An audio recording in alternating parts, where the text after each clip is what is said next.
कहथी धिया के रमाए, सुनु जनक ऋषि। कहथी धिया के रमाए, सुनु जनक ऋषि। विदेशिया ने करम जमाए, विदेश गमावत हे। विदेशिया ने करम जमाए, विदेश गमावत हे। बारक पंजी मंगावोला, बारा जोहल हे। बारक पंजी मंगावोला, बारा जोहल हे।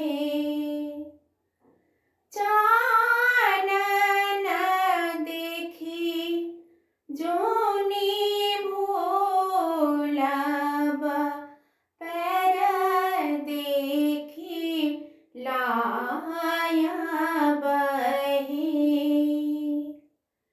चानन देखी जोनी भूलब, पैर देखी लायब हे।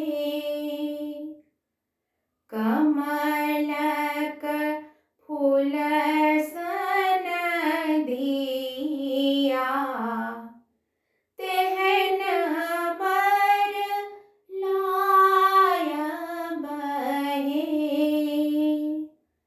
कमलक फूल सन धिया, तेहन बर लायब हे।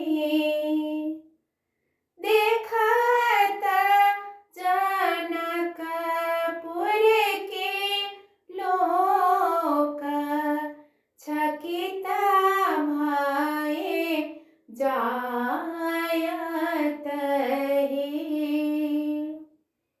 देखत जनकपुरक लोक, चकित भये जायत हे।